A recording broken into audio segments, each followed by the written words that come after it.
أعوذ بالله من الشيطان الرجيم بسم الله الرحمن الرحيم أولم يهد للذين يرثون الأرض من بعد أهلها أن لو نشاء أصبناهم بذنوبهم ونطبع على قلوبهم فهم لا يسمعون۔ سورۃ الاعراف آیت نمبر 100۔ کیا یہ حقیقت واضح نہ ہوئی ان لوگوں کے لیے جو وارث ہیں زمین کے، من بعد اہلہا ان کے اصلی مالکوں کے بعد، اللہ نشاء اصبناہم کہ اگر ہم چاہتے تو مصیبت ڈال دیتے ان پر ان کے گناہوں کی وجہ سے، وَنَتْبَعُ اور مہر لگا دیتے ان کے دلوں پر، ہم لا يسمعون تاکہ وہ کچھ سن بھی نہ سکیں۔ یہ آیت کریمہ ہے۔ اس آیت کریمہ کا ترجمہ دوبارہ سے بات کریں۔ اس آیت میں ہے کہ کیا ان لوگوں کے لیے یہ بات واضح نہ ہو چکی کہ جو یہ زمین کے وارث بنے بیٹھے ہیں ان اصل مالکوں کے بعد، جو پہلے تباہ و برباد ہو چکے ہیں، جن قوموں کا ہم واقعات پڑھ چکے ہیں، ان کے بعد یہ والے وارث بن چکے ہیں، تو کیا بات کہ اگر ہم چاہتے تو یقیناً ان پر ہمارا عذاب ان کے گناہوں کی وجہ سے آ جاتا، مصیبتیں آ جاتی اور دلوں پر مہریں بھی لگاتے تھے، وہ کچھ بھی نہ سن سکتے۔ اس آیت کریمہ میں دو تین باتیں ہیں، توجہ طلب ہے کہ یہ کفار مکہ کو خطاب ہے۔ کفار مکہ ایمان نہیں لائے تھے۔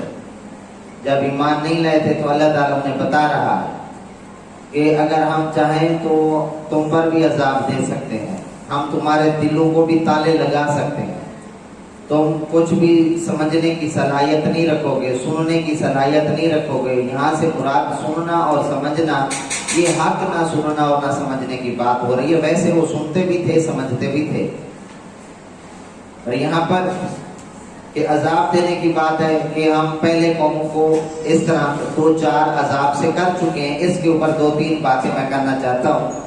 سب سے پہلے ایک آیت ہے سورۃ السجدہ آیت نمبر 26۔ اللہ فرماتا ہے کیا یہ چیز ان کی ہدایت کا باعث نہ بنی؟ کتنی ہی قومیں تھیں جن کو ہم نے ان سے پہلے ہلاک کر دیا، حالانکہ یہ چل پھر رہے ہیں ان کے مکانوں میں، بے شک ان میں عبرت کی کئی نشانیاں ہیں۔ کیا وہ ان در و دیوار سے داستان عبرت نہیں سن رہے؟ اسی طرح ایک اور آیت میں اللہ فرماتا ہے افلم یہد لہم کم اہلکنا قبلہم من القرون، کیا یہ بات انہیں راہ راست نہ دکھا سکی کہ کتنی قومیں تھیں جن کو ہم نے ان کی بدعمالیوں کے باعث ان سے پہلے برباد کر دیا۔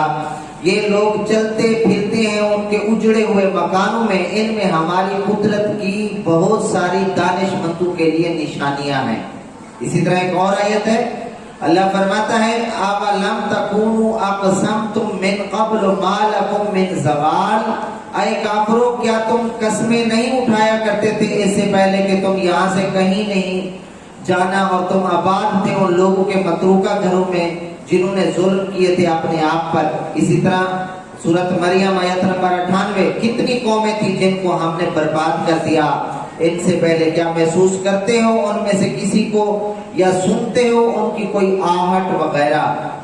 تو ان سب آیات میں پہلی قوم کو ہلاک کرنے کا ذکر ہے، برباد کرنے کا ذکر ہے، ان پر عذاب ڈالنے کا ذکر ہے، اور انہی گھروں میں یہ کفار مکہ رہتے بھی ہیں، چلتے پھرتے ہیں، یعنی نہیں رہتے تو وہاں پر دیکھنے کے لیے تو جاتے ہیں کہ قوم ہود کیسے رہتی تھی، قوم سمود کیسے رہتی تھی، قوم نوح کیسے رہتی تھی۔